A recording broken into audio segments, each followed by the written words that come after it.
राम राम भाई सबको। तो देखो आज का ये जो हमारा टॉपिक है ना, ये है ओलंपिक गेम्स। भाई इस चैप्टर में हमें कुछ चीज़ें पढ़नी है। एक चीज़ पहले ही बता देता हूँ कि ये जो वीडियो होगी इसमें बेसिक बेसिक जो चीज़ें आपको चाहिए एग्ज़ाम के लिए वो आपको मिलेगी। हाँ, पूरा कंटेंट नहीं होगा एग्ज़ाम के लिए, बट हाँ बेसिक बेसिक जो भी रिक्वायरमेंट है वो आपको मिल जाएगी। और इस चैप्टर को इतना पढ़ के आपको स्कोर अच्छे से आप कर सकते हो। भाई पहले आपको ये पता होना चाहिए कि आपको चैप्टर से क्या क्या चीज़ें आ सकती है। तो कुछ क्वेश्चंस यहाँ पे दिए हुए हैं, इनके बारे में देख लेते हैं। सबसे पहले तो जो मॉडर्न ओलंपिक गेम्स है ना, उसके बारे में हिस्ट्री या उस पर एक शॉर्ट नोट बोल सकते हैं लिखने के लिए।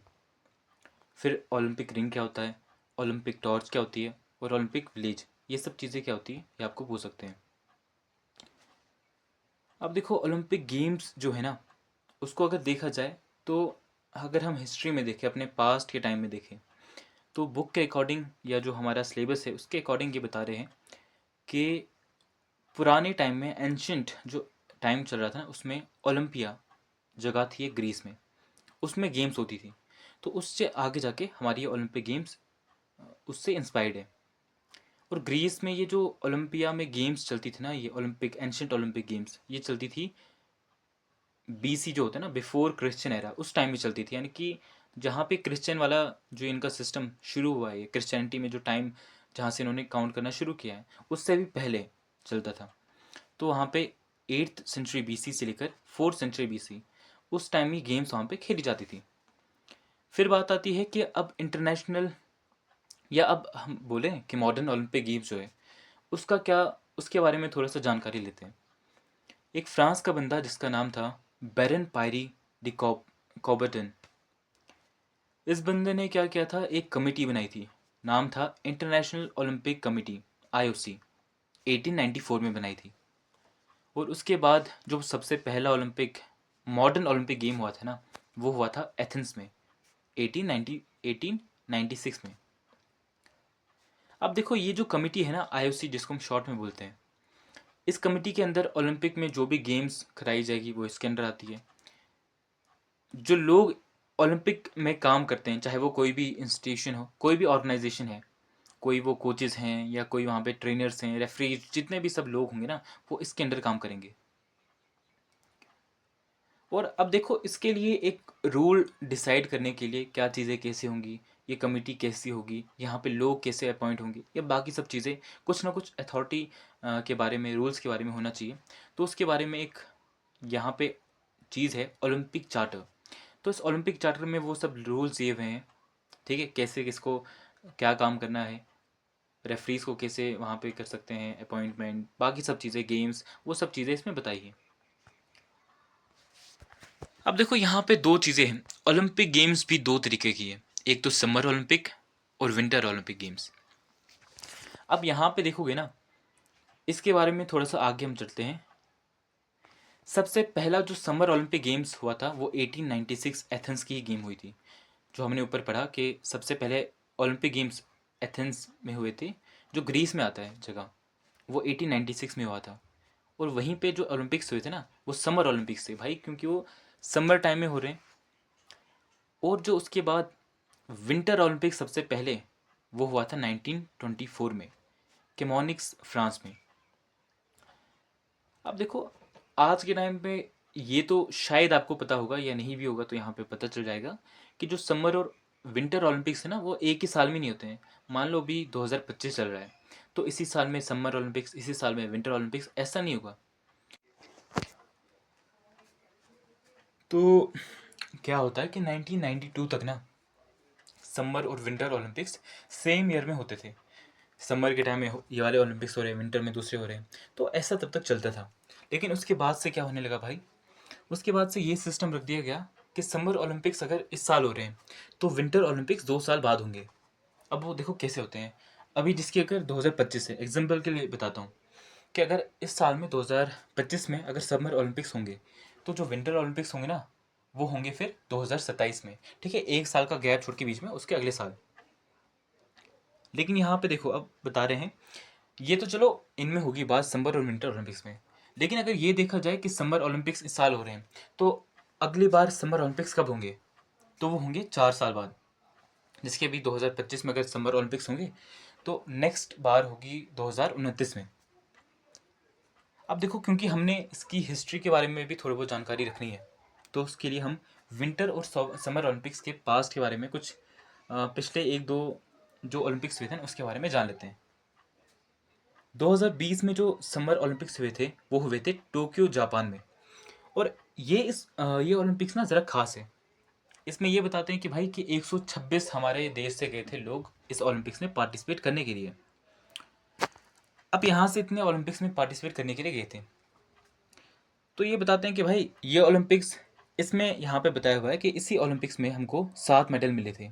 एक गोल्ड मेडल जो कि नीरज चोपड़ा को जेवलिन में मिला था, उसके अलावा 2 सिल्वर मेडल मिले थे और 4 ब्रॉन्ज। अब देखो, अगर हिस्ट्री जान रहे हैं तो इसकी शुरुआत कैसे हुई थी वो भी देख लेते हैं, इंडिया में कैसे कैसे ओलंपिक्स में जाने लगे।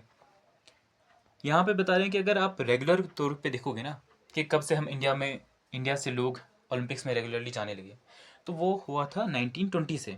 उसके बाद इंडिया से लोग जाते थे ओलंपिक्स में रेगुलर रेगुलर ऐसे। लेकिन उससे पहले भी 1900 में ओलंपिक्स में कोई इंडियन गया था, उसका नाम था नॉर्मन प्रिटकार्ड। लेकिन उसके बाद बीच में गैप हुआ, उसके बाद 1920 से क्या होने लगा, रेगुलरली यहाँ से भी लोग जाने लगे। अब देखो, यहाँ पे एक चीज़ आपको जाननी पड़ेगी कि बेशक हमारे यहाँ से ओलंपिक्स में लोग जा रहे हैं, लेकिन कुछ रीज़न से अब वो बताने की ज़रूरत तो नहीं है, आपको भी पता ही होंगे। यहाँ पे उतना स्पोर्ट्स को उतना तो मिलता नहीं है, ना यहाँ पे लोगों का सपोर्ट मिलता है बाकी स्पोर्ट्स को, या ना तो गवर्नमेंट का, या जो भी यहाँ की अथॉरिटीज़ होती है उतना तो करते नहीं है। अभी तक ओलंपिक्स में जितना भी हमने पार्टिसिपेशन इंडिया से किया हुआ है उसमें हमें 2 गोल्ड मेडल मिले। एक तो आपको नीरज चोपड़ा को मिला था गोल्ड मेडल जेवलिन में, और उससे पहले मिला था 2008 बीजिंग के ओलंपिक में मिला था अभिनव बिंद्रा को। अब ये जो अभिनव बिंद्रा है ना, इनको ये गोल्ड मेडल मिला था शूटिंग में। अब देखो यार, एक टाइम के लिए जब 2020 में ये गोल्ड मेडल मिला था ना नीरज चोपड़ा को,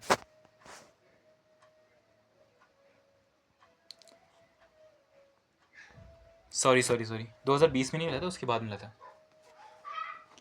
तो यार उस टाइम पे मैंने भी ये चीज़ सोची थी कि ये मिला कैसे भाई, 2024 में ही मिला है, ठीक है। तो उस टाइम पे मैंने भी ये चीज़ सोची थी कि गोल्ड मेडल मिलना, एक मेरी भी क्यूरियोसिटी थी यार कि गोल्ड मेडल तो मिल गया, लेकिन लोग इतना हाइप अप क्यों हो रहे हैं कि भाई इसमें क्या बड़ी बात होगी। बेशक कि हाँ, नेशन के लिए प्राउड वाली बात होती है, लेकिन उस टाइम पे मुझे रीज़न इसका पूरा पीछे का पता नहीं था कि अगर हाँ, अगर इतने टाइम के बाद अगर किसी को गोल्ड मेडल देश से मिले तो हाँ, देश के लिए बड़ी बात होती है। लेकिन उस टाइम पे मुझे ये रीज़न पता नहीं था। तो चलो, अब पता चल गया है। अब आगे देखते हैं कि 2024 में समर ओलंपिक्स हुए थे पेरिस फ्रांस में, ठीक है। तो अब अगले बार जो ओलंपिक्स होंगे समर वाले, वो कहाँ पे होंगे, 4 साल के बाद, यानी कि 2028 में। फिर बात आती है विंटर ओलंपिक्स की। अब देखो, विंटर के साथ यहाँ पे एक वर्ड वो जुड़ा है, पैरा ओलंपिक्स। पैरा ओलंपिक्स में जो भी हैंडीकैप्ड होते हैं अलग अलग रीजंस के, जैसे किसी के टांगे काम नहीं करती, बाजू, कुछ और भी रीजंस हो सकते हैं, कुछ की हाइट नहीं बड़ी होती है, तो कुछ देखो वाले जो एथलीट्स होंगे ना वो इनमें पार्टिसिपेट करेंगे। और जो विंटर और पैरा ओलंपिक्स हुआ था 2022 में, जो हुआ था वो हुआ था बीजिंग में। उसके बाद अब अगले साल में 2026 में होने वाला है मिलानो कॉर्टिना में। अब बात आती है ओलंपिक फ्लैग और ओलंपिक रिंग की। भाई ओलंपिक फ्लैग यानी कि झंडा, ये जो झंडा होगा ना, ये वाइट सिल्क का बना होता है और इसमें 5 रिंग्स होती हैं गोल गोल सर्कल की शेप में। और ये जो रिंग्स होती है ना वो आपस में जुड़ी होती है। आप देखोगे वहाँ पे, मतलब ये जो रिंग्स होंगी ना अलग अलग नहीं बनाई होंगी, एकदम सीक्वेंस में बनाई होती है। अब बात आती है 5 रिंग्स का मतलब क्या है इसमें। देखो, ये 5 रिंग ना अलग अलग हमारे जो यहाँ पे कॉन्टिनेंट पाए जाते हैं उनको दर्शाते हैं। जैसे कि ये नॉर्थ और साउथ अमेरिका, उनके लिए एक रिंग होगी, उसका जो कलर है ना, मैं आपको कलर बताते जाऊँगा कौन कौन सी रिंग किस कलर की है और उसका कलर किस कॉन्टिनेंट के लिए है, आप उस चीज़ को नोट कर देना। जिसकी नॉर्थ और साउथ अमेरिका की जो रिंग है वो रेड कलर की है, यूरोप की जो है उसको ब्लू कलर में रखा गया है, ऑस्ट्रेलिया उसके लिए ग्रीन कलर रिंग, एशिया के लिए येलो कलर, और अफ्रीका के लिए ब्लैक कलर। अब देखो, इसके बाद बताते हैं, आपको ये तो पता होना चाहिए कि ओलंपिक फ्लैग बनाया कब गया था। ये बनाया गया था 1913 में। फिर इसका उद्घाटन हुआ 1914 में, और इसको सबसे पहली बार ओलंपिक गेम्स में लहराया गया या होस्ट किया गया 1920 में। तो उस टाइम पे इसको होस्ट किया गया था, होस्ट, ठीक है। अब वो जो ओलंपिक गेम्स हुई थी ना 1920 की या 1920 की, वो थी एंटवर्प ओलंपिक गेम्स। अब इसके बाद आती है बात ओलंपिक टॉर्च की। इसको आप ओलंपिक टॉर्च या ओलंपिक फ्लेम्स बोल सकते हो, यहाँ पे दिखाया हुआ है। अब ये जो ओलंपिक गेम्स शुरू होते हैं ना, उसकी शुरुआत इसको जलाने के बाद होती है। फिर ये जलाई जाती है, उसके बाद गेम्स शुरू करते हैं। और इसका भी एक सिंबॉलिक मतलब है कि भाई ये जो ओलंपिक टॉर्च है, ये शो करता है पीस, कि अलग अलग जो भी कॉन्टिनेंट्स है उनके बीच में पीस, उस शांति को शो करता है ये। फिर लास्ट पे एक टॉपिक आता है ओलंपिक विलेज। भाई यहाँ पे कट गया टाइटल उसका, लेकिन तब भी आप ओलंपिक विलेज वहाँ पे नोट कर दो। अब ये जो ओलंपिक विलेज है ना, अब देखो विलेज, गांव, एरिया, इसमें क्या करेंगे, लोग ही रहेंगे। तो ओलंपिक में जितने भी लोग पार्टिसिपेट करने के लिए जाते हैं, वहाँ के उनके जो ऑफिशियल्स होते हैं, उनके ट्रेनर्स या रेफरीज, जो भी लोग होते हैं, वो इस जगह पे रहेंगे। बिल्डिंग्स यहाँ पे होती है।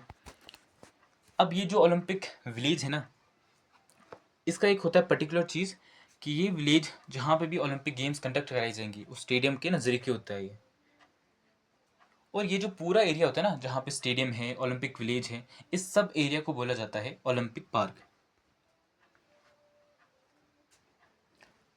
और जितना भी 2 हफ्ते, जितना भी टाइम ये गेम्स, ओलंपिक गेम्स चलती है, उस टाइम में वो लोग यहीं पे रहते हैं। सब उनका काम, जिसकी कोई चीज़ें उनको रिक्वायरमेंट चाहिए होगी, वो भी यहाँ पे मिल जाएंगी। और इसमें एक इम्पॉर्टेंट चीज़ ये है कि सबसे पहले जो ओलंपिक विलेज बनाई गई थी, वो बनाई गई थी 1932 में, और उस जगह का नाम था लॉस एंजलिस। तो यहाँ पे आपका ये वाला चैप्टर ख़त्म होता है, समाप्त हो जाता है। बस आप इस चैप्टर को, इन पॉइंट्स को अच्छे से पढ़ना, नोट करना, और पेपर में फाड़ के जाना। पेपर को नहीं, मतलब मार्क्स अच्छे ला के आना। ओके, तो यहीं पे ख़त्म करते हैं।